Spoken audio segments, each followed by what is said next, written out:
Pabrik konveksi itu berdiri di pinggiran Karawang, dikelilingi sawah yang berubah jadi lahan industri. Nama resminya PT Sinar Surya Makmur, tapi buruh-buruh menyebutnya Pabrik Seribu Jarum. Mesin jahit berdengung dari pagi sampai petang, tanpa jeda. Keringat, debu kain, dan suara lemparan plastik pengemas jadi latar hidup sehari-hari. Disitulah Lastri bekerja. Usianya baru 22, tapi kulit tangannya sudah keras karena benang dan gunting kecil.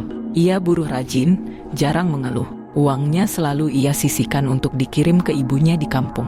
Orang-orang bilang Lastri itu kalem, enggak neko-neko. Dia bukan tipe perempuan yang cari masalah. Tapi semuanya berubah setelah satu malam. Malam itu, lembur molor sampai hampir pukul 9. Listrik sempat padam sebentar, dan ketika nyala lagi, Lastri tidak terlihat di barisan pengepakan. Teman dekatnya, Sari, bingung. Tadi dia ke toilet, kok belum balik-balik. Gumam Sari sambil menyapu lantai dengan sisa energi. Beberapa orang mencari ke kamar mandi belakang. Kosong. Mereka coba ke kantin, juga tidak ada. Tapi karena jam sudah larut dan sopir jemputan sudah menunggu, semua buru-buru pulang. Esok paginya, bangku Lastri kosong. Hari itu berlalu dalam suasana canggung. Sari melapor ke bagian HRD, dan mereka hanya menjawab datar. Oh, katanya pulang kampung, mau berhenti kerja. Mendengar itu, Sari terdiam. Pulang kampung. Tapi Lastri enggak cerita apa-apa semalam. Desas-desus beredar. Ada yang bilang Lastri hamil. Ada yang bisik-bisik Lastri diam-diam dekat dengan Mandor Rukman. Tapi tak ada yang berani bicara keras-keras. Di pabrik ini, semua tahu siapa yang berkuasa. Rukman, Mandor senior, wajahnya keras, suaranya berat, selalu bawa buku catatan dan peluit. Ia punya aura bapak-bapak terhormat, tapi mata tuanya selalu terlalu lama memandangi buruh-buruh perempuan yang cantik. Banyak yang digoda, tapi juga banyak yang diam. Beberapa dari mereka malah dapat uang lebih, atau pulang cepat. Gudang lama di pojok belakang, yang dulunya tempat penyimpanan gulungan kain, seringkali terlihat menyala lampunya malam-malam. Padahal, tidak ada aktivitas di sana. Orang-orang tahu, tapi tak ada yang berani bertanya. 3 minggu berlalu, nama Lastri perlahan menghilang dari daftar kehadiran. Di pojok kantin, beberapa buruh membahasnya dengan suara pelan. Jangan-jangan dia nggak pulang kampung beneran. Iya, serem. Semalam aku mimpi dia berdiri di ujung tempat jemur. Sari semakin gelisah. Ia mulai memperhatikan hal-hal kecil. Ponsel Lastri tidak aktif. Nomor ibunya di kampung yang pernah Lastri pinjam untuk transfer tidak bisa dihubungi. Dan anehnya, kartu BPJS Lastri masih ada di laci loker yang belum dibuka sejak malam terakhir dia terlihat. Sari memberanikan diri bertanya langsung ke Mandor Rukman. Pak, maaf, Lastri itu pulang kampungnya kemana ya? Saya temannya. Mandor Rukman menatap Sari sebentar, lalu menjawab pelan tapi dingin. Kamu kerja aja yang benar. Jangan ngurusin orang lain. Malam itu, Sari menangis di dalam mushola kecil pabrik. Ia merasa ada yang salah, tapi tidak tahu harus bicara pada siapa. Beberapa hari kemudian, suasana pabrik mulai berubah. Seorang buruh tua, Bu Yani, mengaku mendengar suara perempuan menangis dari arah gudang lama waktu ia pulang lembur. Seorang sopir malam bilang melihat bayangan perempuan hamil berdiri di pinggir pagar, diam, menghadap jalan. Pabrik mulai dibungkus rasa takut, tapi sekali lagi, semua menunduk. Karena di tempat seperti ini, kebenaran sering kalah oleh kebutuhan hidup. Sebenarnya sebelum Lastri benar-benar menghilang, ada banyak hal yang tak diucapkan dengan suara, hanya disampaikan lewat lirikan dan bahasa tubuh. Sari mengingat sore itu, ketika Lastri mulai berubah. Biasanya Lastri pulang cepat, tapi beberapa minggu terakhir, ia sering ikut lembur, meski tidak ada jatah kerja tambahan. Kadang ia pulang sendiri naik ojek, tidak naik jemputan bareng teman-temannya. Aku nggak enak nolak, begitu jawab Lastri waktu ditanya. Lalu suatu hari, Sari memergoki Mandor Rukman menyentuh punggung Lastri dengan terlalu lama. Lastri hanya diam, menunduk. Setelahnya, dia jadi lebih pendiam. Sering melamun sambil menjahit, jarinya terluka beberapa kali, dan tatapannya kosong. Satu sore, Lastri bercerita dengan suara lirih, hampir tak terdengar. Rukman ngajak aku ke gudang, katanya cuma mau ngasih bonus. Dia bilang aku kerja bagus, beda sama yang lain. Kamu ikut? Tanya Sari, tak percaya. Lastri tak menjawab. Ia hanya menunduk, matanya basah. Setelah hari itu, Lastri makin sering dipanggil ke gudang.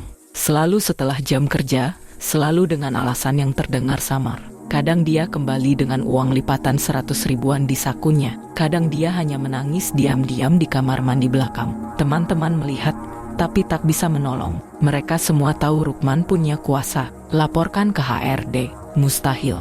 HRD sendiri takut pada Rukman, karena dia dekat dengan pemilik pabrik. 3 bulan sebelum Lastri menghilang, perut Lastri mulai terasa aneh. Ia mual tiap pagi.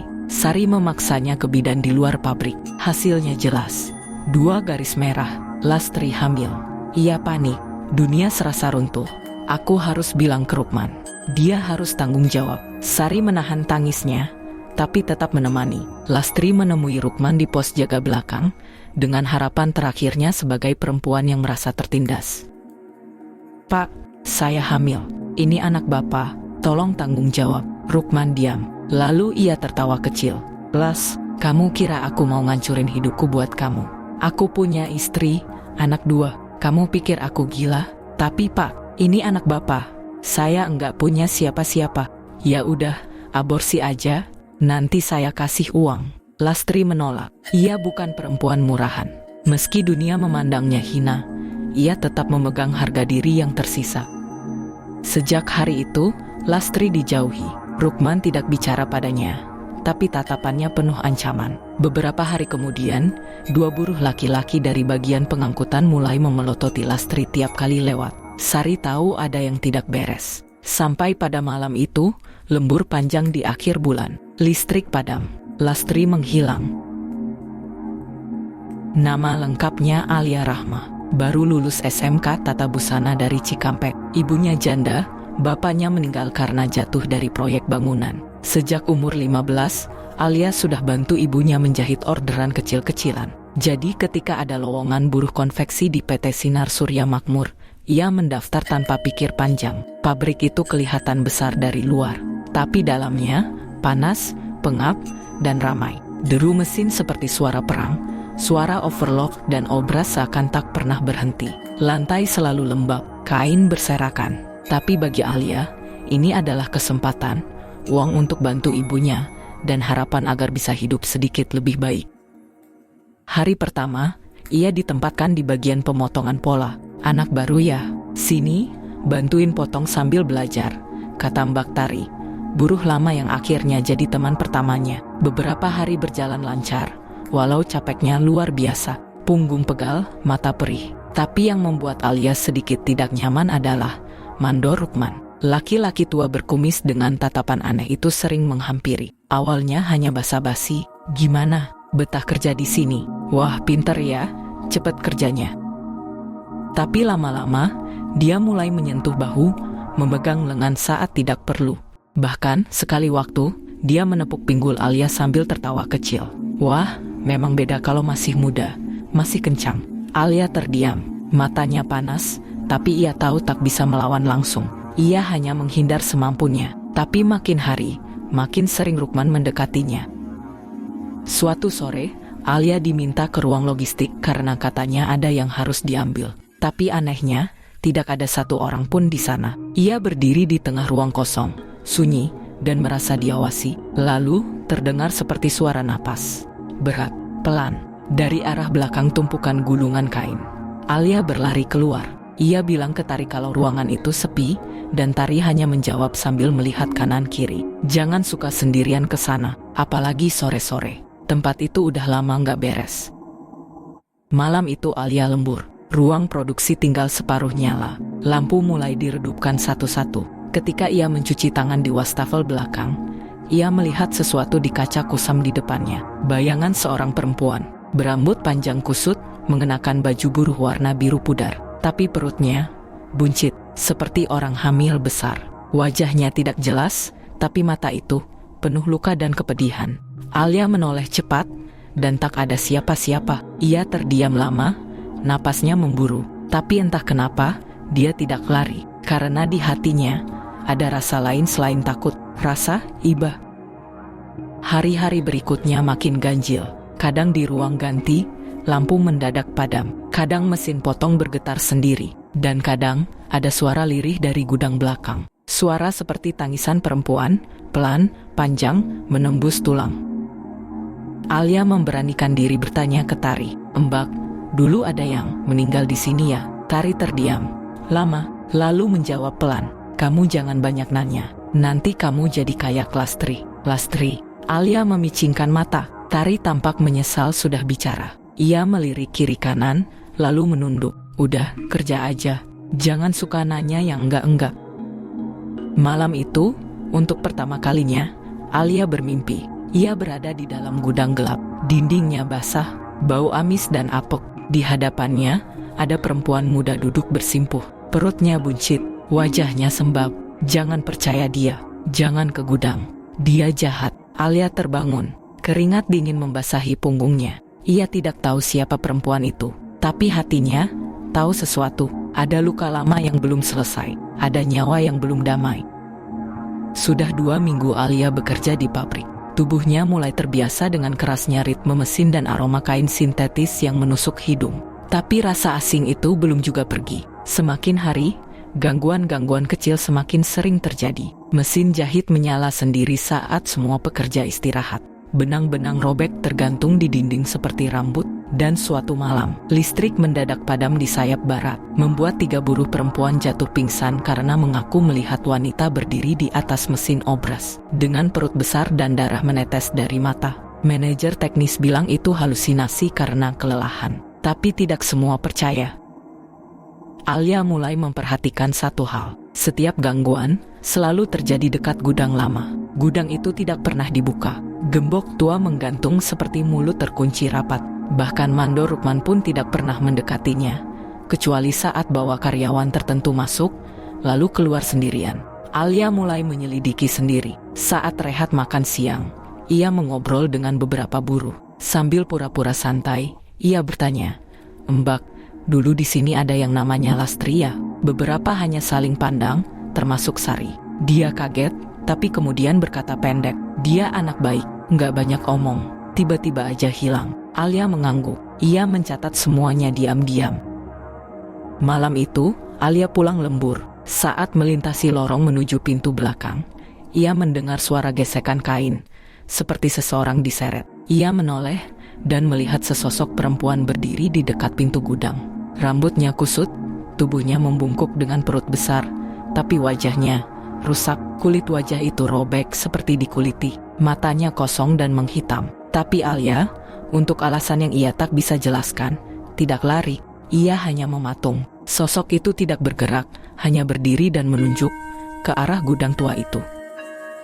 Keesokan harinya, Alia mendatangi Sari diam-diam saat jam makan siang. "Mbak Sari, aku mimpi tentang Lastri." Sari membeku, suapannya berhenti di tengah jalan. "Lastri?" tanyanya pelan, tapi suara itu gemetar. "Aku tahu kalian dekat, aku lihat di daftar absensi lama. Kalian sering lembur bareng." Sari menatapnya dengan mata merah. Ia menarik napas panjang. "Alia, Lastri itu sahabatku. Kami masuk bareng. Dia anaknya penurut, gak neko-neko. Tapi, dia terlalu percaya orang." Alia menunggu, tak menyela. Mandor Rukman itu brengsek. Awalnya cuma ramah, kayak biasa. Tapi lama-lama Lastri mulai berubah. Sering murung, gak nafsu makan. Sampai akhirnya dia cerita, dia hamil. Anak mandor jahanam itu. Alia menahan napas. "Kami pikir bisa diselesaikan baik-baik, tapi mandor malah marah." Beberapa hari kemudian, Lastri hilang. Katanya pulang kampung. "Tapi aku tahu, dia gak mungkin pergi tanpa pamit ke aku." "Kenapa Mbak Sari gak lapor?" tanya Alia pelan. "Kami buruh, Alia. Suara kami dianggap angin. Lagi pula, mandor punya orang-orangnya. Yang kasar, suka nyikut, suka intimidasi. Aku takut, dan aku rasa aku pengecut." Sari menunduk, bahunya bergetar. Alia kini tahu, kuntilanak yang meneror pabrik ini bukan hantu sembarangan. Itu Lastri. Dan Lastri masih menyimpan dendam yang belum selesai. Tapi bukan hanya dendam pada Rukman. Ia juga ingin sesuatu yang lebih dalam, agar jasadnya ditemukan dan dimakamkan dengan layak. Alia mulai bertanya-tanya, di mana Lastri dibuang?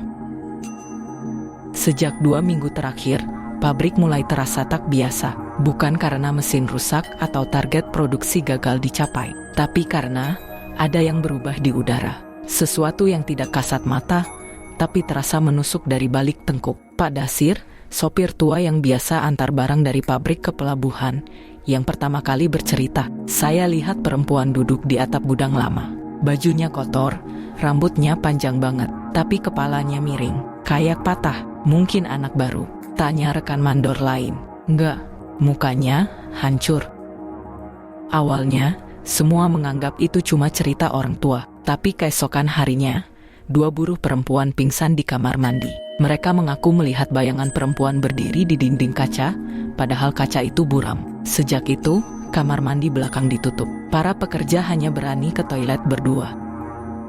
Alia makin gelisah. Sejak kejadian tangan hitam muncul di loker dan rambut panjang yang menggantung di atas jendela, ia tidak pernah benar-benar tenang. Bau amis selalu menyusup tiba-tiba. Kadang muncul suara cekikikan halus di dekat mesin produksi, padahal tak ada siapa-siapa. Lalu malam itu, ia menghampiri Sari di tempat absen, saat semua orang mulai pulang. "Sar, aku ngerasa semua ini ada hubungannya sama Lastri." Sari hanya menatap kosong ke lantai. Lalu perlahan, ia mengangguk. "Aku juga, aku tahu dia nggak pulang kampung. Terakhir kali aku lihat Lastri, dia masuk ke gudang lama itu, sama Rukman, dan nggak pernah keluar." "Nggak pernah." Tapi 2 hari kemudian, Rukman suruh 2 karyawan laki-laki renovasi sebagian lantai gudang. Katanya retak, tapi setelah itu, gudangnya dikunci rapat. Malam itu juga, mereka menyusup ke gudang lama. Alia membawa senter kecil. Mereka melewati celah samping yang dindingnya mulai lapuk, tak jauh dari area tempat limbah dibakar. Begitu mereka masuk, udara berubah drastis. Lebih dingin, lebih berat. Bau lembab bercampur besi karatan menyeruak. Lalu, muncul bau amis yang sangat menyengat. Gudang itu sunyi, tumpukan karung-karung berisin kain bekas jahitan. Di tengah ruangan, ada ranjang tua reot dengan sprei kusam. Entah sudah berapa banyak karyawan yang dibujuk dan dikerjai Rukman di atas ranjang ini. Lantai keramik di sekitar ranjang itu terlihat berbeda. Sebagian besar kusam dan berdebu, tapi ada satu bagian yang warnanya lebih muda, lebih bersih. Terlihat seperti baru saja dicor. Alia berjongkok, menyentuhnya. Dingin, licin, dan seolah berdenyut pelan. "Ini tempatnya," bisik Sari. Tiba-tiba, suara ketukan dari bawah lantai. Pelan tapi nyata. Alia membeku. Sari menahan napas.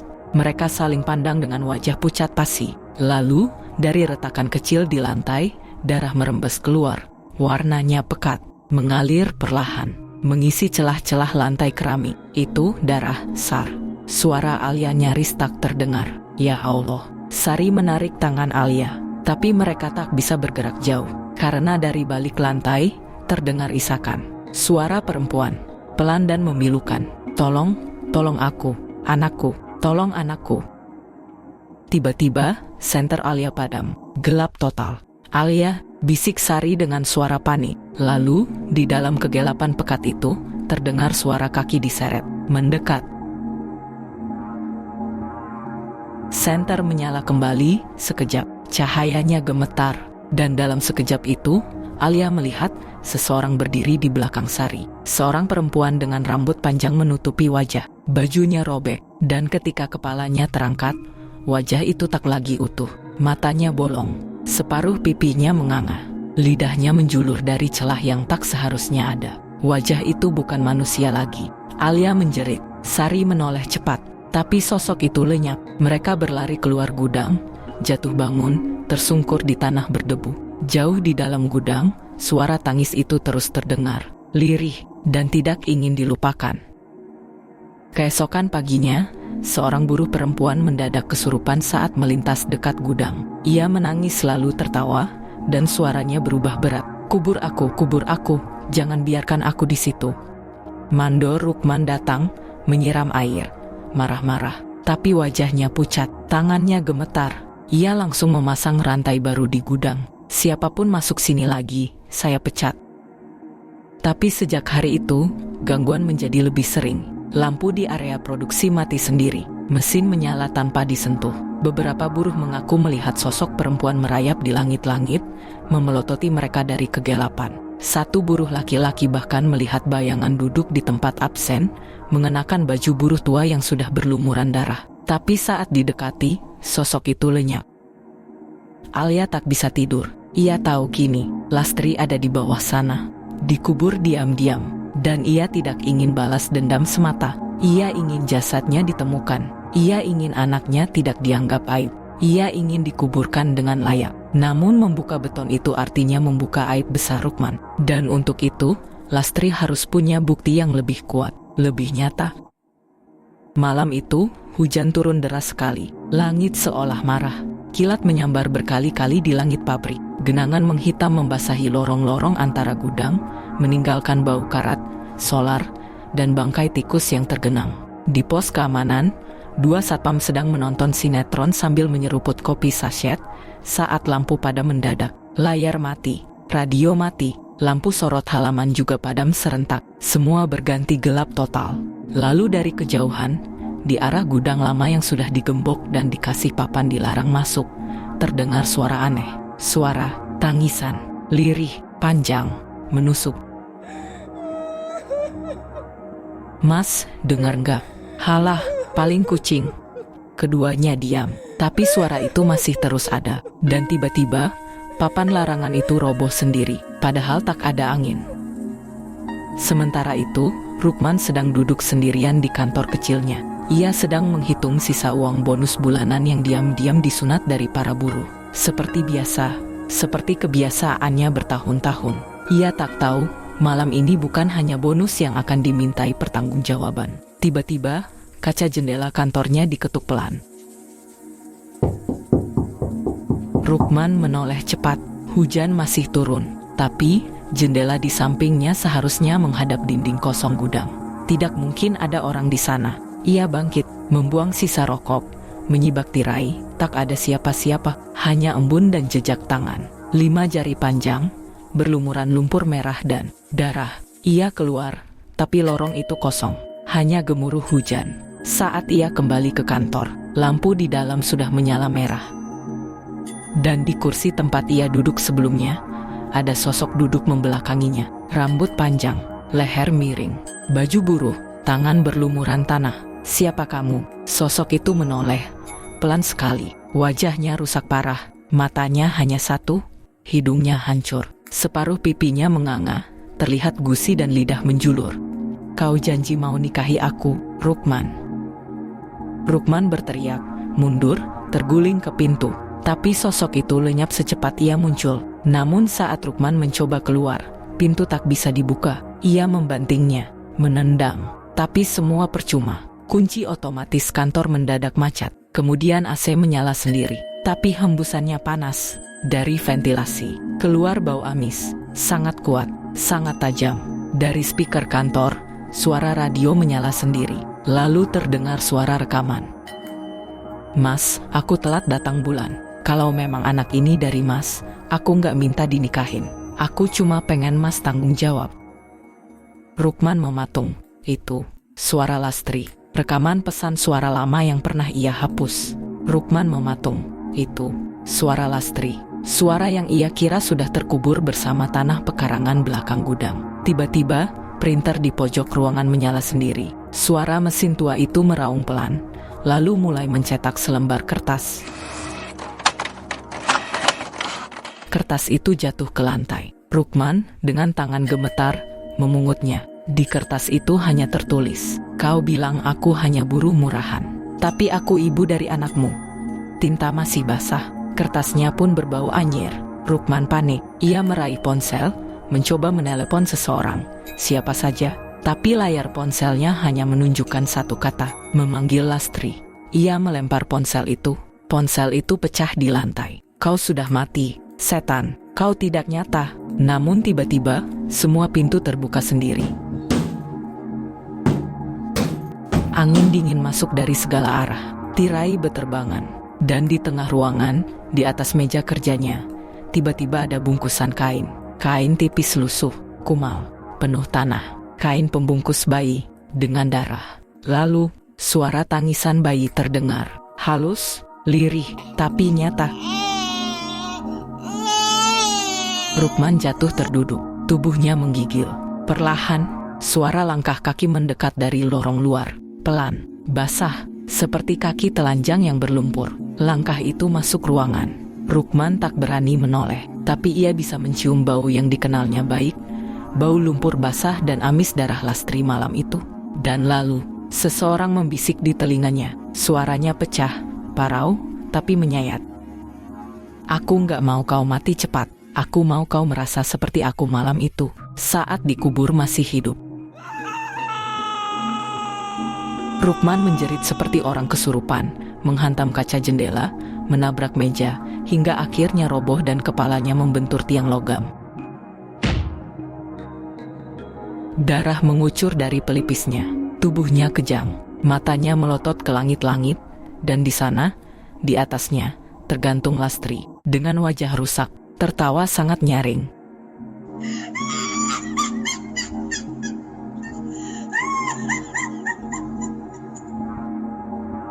Di luar, dua karyawan laki-laki yang dulu diperintah Rukman untuk beresin Lastri, Irwan dan Darto, juga mulai dihantui. Malam itu, keduanya lembur, shift malam. Gudang sepi, dan hanya mereka berdua yang bertugas memindahkan tumpukan karung bahan ke kontainer luar.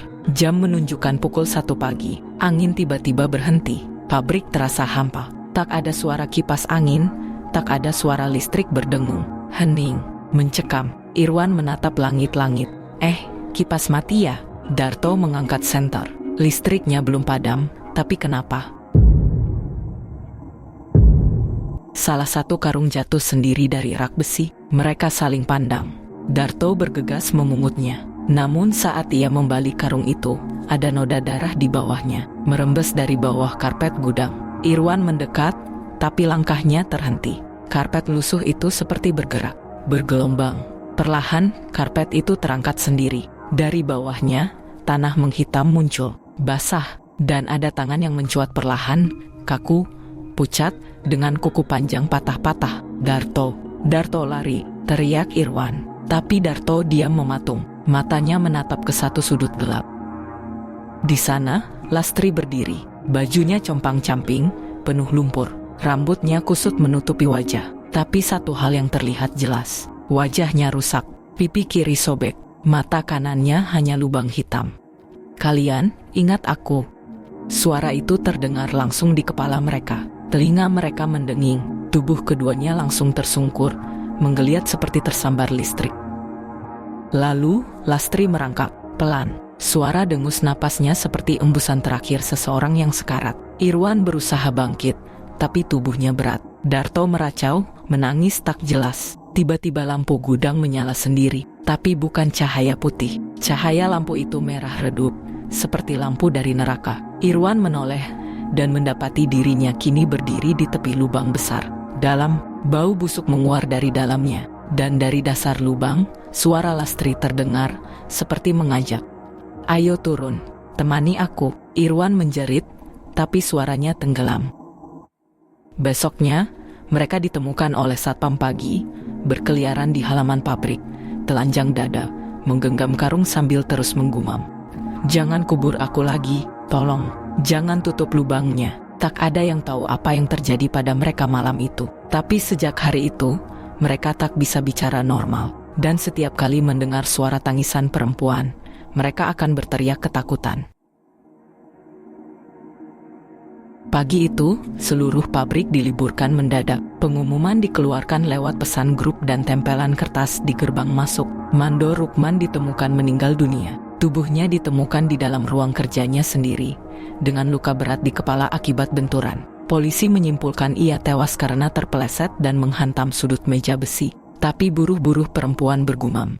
Katanya semalam ada yang dengar suara cewek nangis dari kantornya. Yang aneh, kenapa wajahnya kayak ketakutan banget. Waktu jenazahnya diangkat, katanya tangan Rukman menggenggam kertas, tapi udah hancur kayak direndam darah. Manajemen menutupi semua hal itu. Mereka hanya bilang, kecelakaan. Namun semenjak itu, pabrik jadi lain. Mesin-mesin sering menyala sendiri. lampu padam mendadak. Suara ketukan dari dalam dinding sering terdengar, terutama di sayap timur dekat gudang lama. Alia dan Sari memutuskan mereka harus menemukan jenazah Lastri sebelum gangguan-gangguan kuntilanak Lastri semakin menggila. Malam itu, Sari berdiri di depan pintu gudang tua, memeluk jaket tipisnya yang basah. Alia datang tergesa, wajahnya pucat dan mata sayunya tak bisa menyembunyikan kelelahan. Tapi tekadnya tetap menyala. "Aku yakin," bisik Alia. Mimpinya datang lagi, tapi kali ini lebih jelas. Dia tunjukkan lantainya. Ada suara dari bawahnya. Sari tak berkata apa-apa. Ia hanya mengangguk dan menggeser pintu besi tua itu. Engselnya berderit. Bau lembab kain bekas dan karat mesin menyergap hidung mereka. Gudang itu gelap dan dingin. Hanya lampu senter kecil dari ponsel Sari yang menyinari sebagian lantai. "Aku merasa dia di sini." Alia berlutut di salah satu sudut. Semen di bagian itu tampak lebih kasar. Warnanya sedikit lebih gelap dari lantai lainnya. Dan ada noda merah kehitaman, seperti bekas karat yang merembes dari dalam. Tapi mereka tahu itu bukan karat. Sari mendekat pelan. Mereka sama-sama diam. Hanya bunyi detak jam dari dinding gudang yang masih menggantung. Dan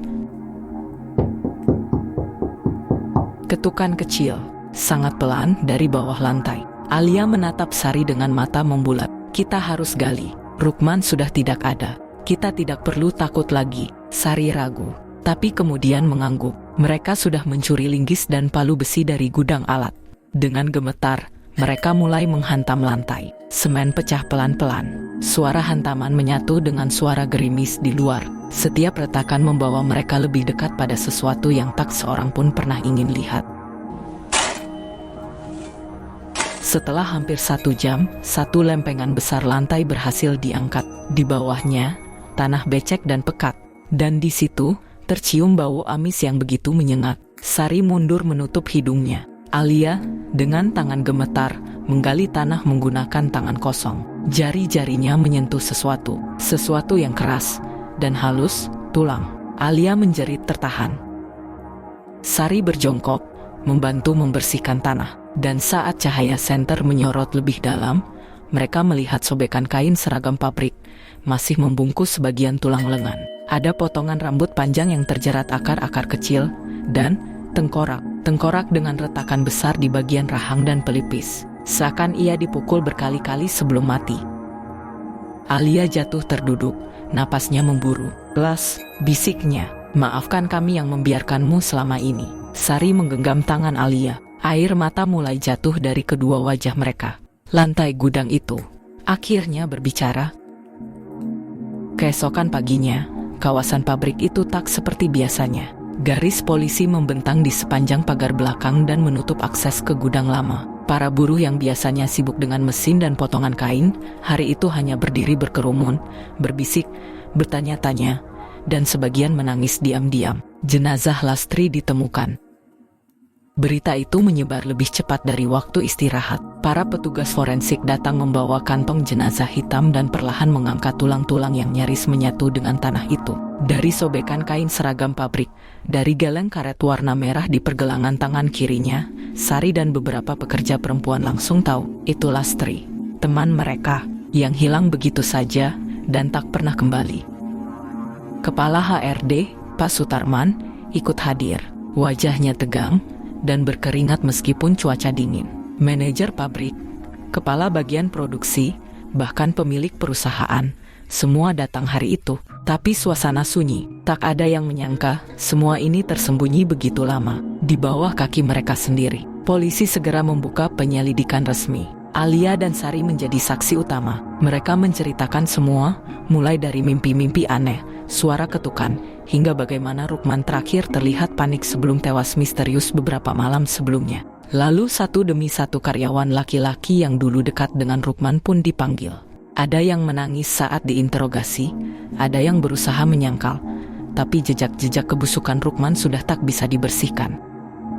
Rukman, si mandor berwibawa, ternyata selama ini menyimpan wajah iblis. Beberapa buruh perempuan bahkan akhirnya berani buka suara. Mereka dulu pernah diajak ke gudang yang sama. Sebagian mengaku diberi uang untuk diam saja, sebagian lainnya tak pernah berani bercerita. Sekarang mereka bicara, Sekarang mereka tak takut lagi.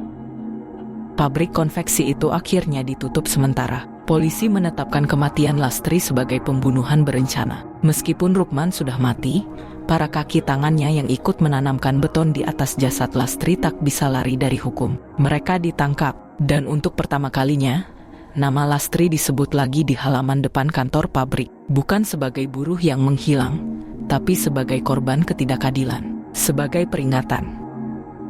Malam itu, setelah semuanya selesai, Alia berdiri di halaman pabrik. Sari berdiri di sampingnya, memeluk tangan temannya. Lampu-lampu pabrik sebagian sudah padam. Tapi langit malam tampak lebih lapang malam ini. Tak ada lagi suara tangisan. Tak ada lagi ketukan dari lantai yang membisu. Hanya angin malam yang membawa bau tanah basah dan kenangan. Dia sudah tenang sekarang ya? Tanya Alia pelan. Sari mengangguk. Sudah. Dan untuk pertama kalinya, sejak lama, pabrik itu benar-benar terasa sunyi. Like and subscribe.